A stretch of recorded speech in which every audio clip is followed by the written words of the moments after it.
Will you look at that? I'm so proud of you guys. You left it in the back like you're supposed to. Finally, let's unbox this and see what's inside. Welcome back, guys. We are in the garage. 84 degrees today. That's just right here inside right now because I just got home and opened the doors. But it's like 70 degrees outside. A couple days ago, it was 100. So we're not going to die today of heat doing this repair on the GSF. It's going to be a repair on the front suspension. What are we going to do? I'm going to show you how to replace your upper control arms.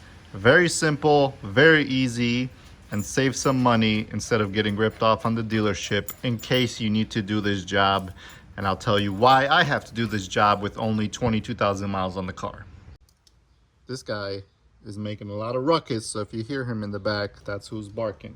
All right, first things first, let's open this up so you could actually see the part that I ordered. Very simple, upper control arm.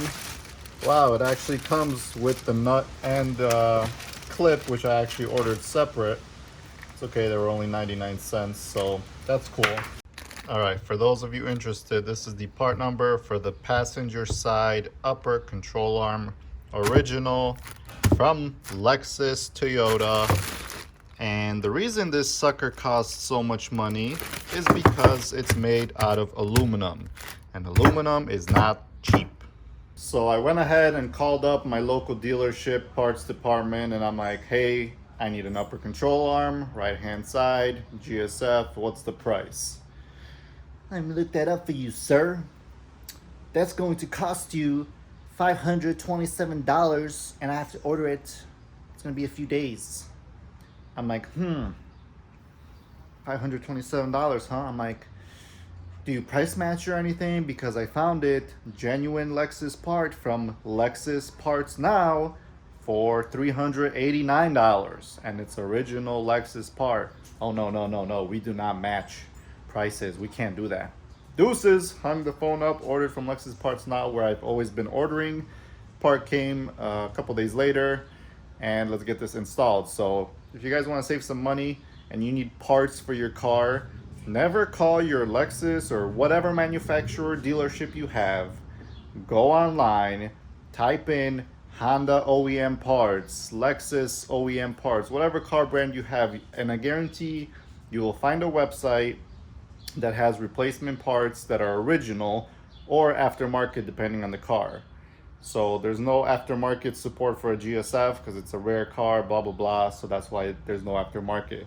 And I did not want to get adjustable upper control arms because I don't have the need for them. So I went with an original one, and you might think, well, okay, what could have possibly broke on yours? Well, it was technically kind of my fault and my error because when I was last year, when I had the issue with the clunking, which I couldn't diagnose, I took apart my front right suspension to drop the coil to see if it was all okay, and the upper control arm that goes into the steering knuckle with the ball joint would not come out, and I was hammering this section like with a hammer, and it basically destroyed the threads. So I had to cut this off with a grinder, and I put some red Loctite and just put it on there for now.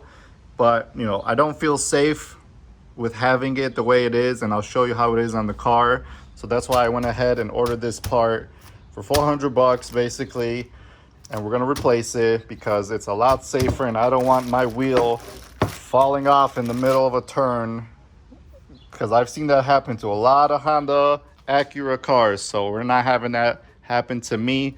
So boys, let's pick this car up safely off the ground, and let's show these people how easy this is to do.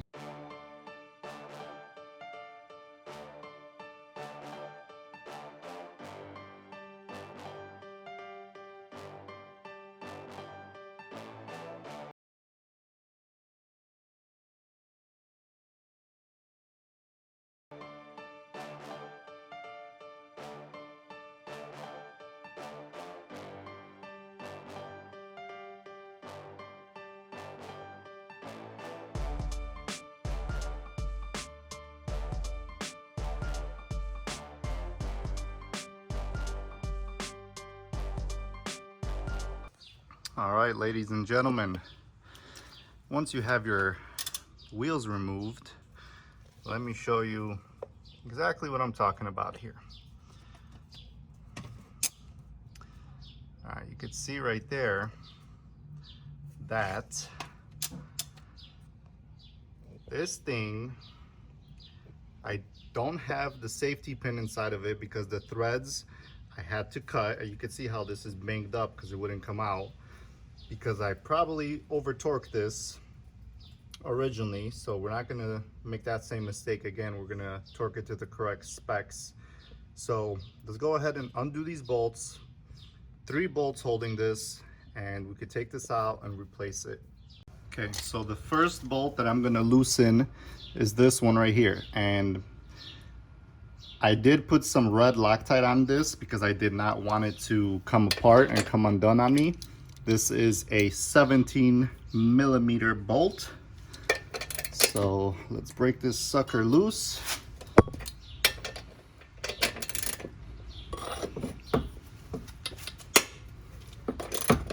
All right,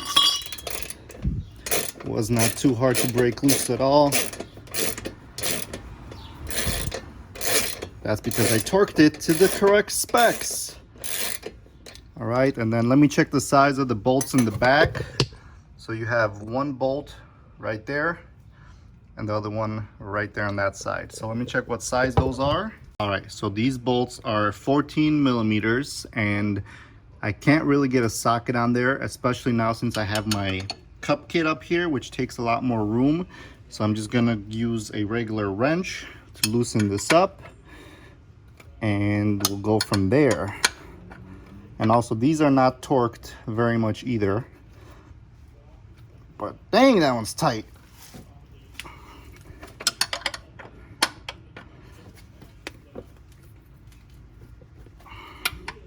Holy guacamole.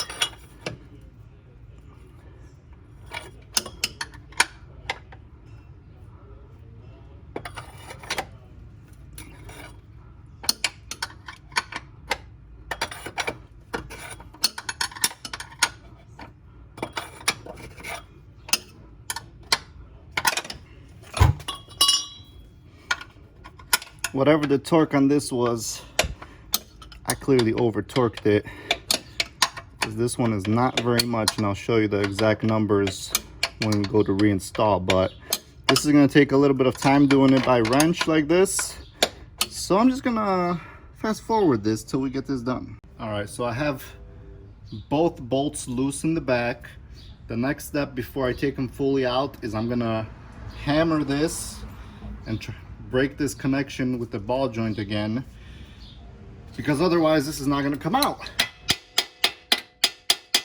And this is the same issue we had last time, where this was seated so hard. That's why I had to hammer it to get the whole full coil out. So hopefully, and I don't have a, what's it called, ball point hammer to get this out.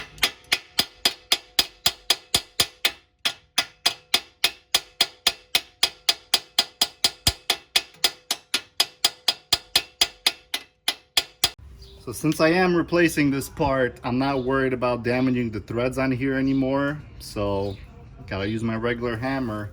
There's not a lot of room to swing, so I gotta kind of go this way.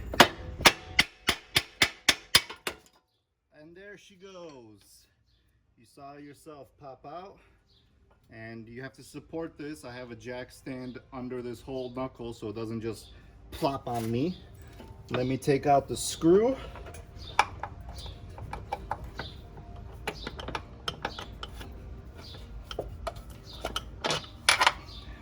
Boom. And your upper control arm slides out just like that. Let's bring it over to the workbench so I could show you and compare this to you. All right, here is our new castle nut, and very important, retaining clip that makes sure if this nut gets loose, this does not let it unscrew fully, which I did not have before, and I did not feel very safe with that. But here we go. Let's do a little comparison, okay? Same markings, SE, right? That's a little different, but yada yada. Same, no markings on the back, but basically same design, same everything. Let's compare the thread difference so I could show you guys. You see how jacked up this thread is? Focus, baby. And then the new one. Look how much extra height we have, and we have the holes to put our cotter pin through, so we will be a lot safer. So this is why I'm replacing it. Unfortunately, my dumb mistake, had to spend 400 bucks for this part, but I'd rather have it and be safe knowing that this is not gonna come loose on me anytime I'm driving. So let's go back in the car, reinstall this correctly with the proper torque specs, and let's get it in. All right, we got our new part. Let's go ahead and reinstall it and put the bolts in by hand. So I will go ahead and put the rear bolts in first.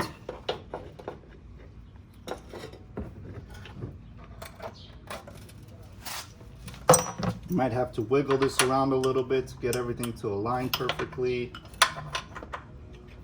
which is to be expected.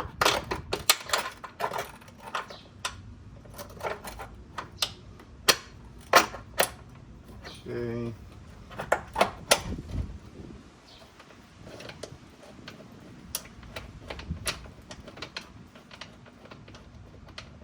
One side is in.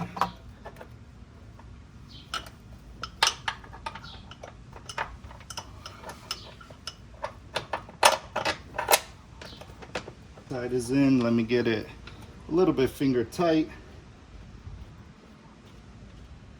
Okay, and then we will put in the upper ball joint and take our brand new castle nut, get it on here by hand, and I will tell you the torque specs for this sucker.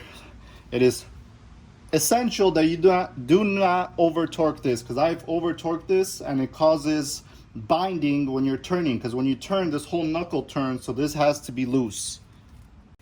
All right guys, so this castle nut needs to be torqued to 64 foot-pounds. I got my torque wrench set to 64. Let's get this sucker dialed in. It would help if I had the correct socket on here. This is a, what size is this bad boy? 17, I believe. Yes, 17. All right.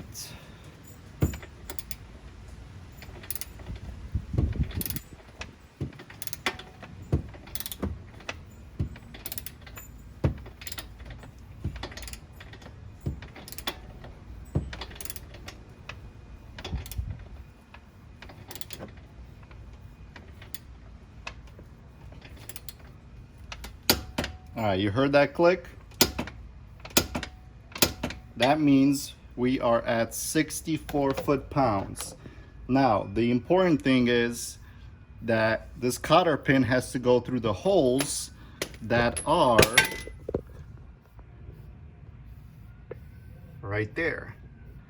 So this has to be kind of aligned. So if you need to, you have to just slightly tighten this a little more so you have the opening in the hole, which I have to do. So let me just tighten it ever so slightly to get that hole to open up for me. That's what she said. A little bit more. I think that should be enough space to insert my cotter pin. Boom. Just like that, this side is Gucci.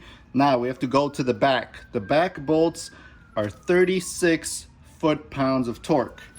There's no way I'm gonna fit this anyway in here with the control arm and the freaking airlift. So we're gonna have to go by hand. 36 foot-pounds is not very much, so hand tight is gonna be good enough. The only thing is, I'm going to jack this up a little bit to tighten those upper bushings under load, which is very important to have it under load. All right, ladies and gentlemen, once you tighten your back bolts to 36 foot-pounds or hand tight with a little snug, not over tight, because 36 foot-pounds is not a lot, you're good to go. So as you can see, I have my cup kit looking good. All the lines look good. Everything is reinstalled with everything being good. We could put the wheel back on and call it a day.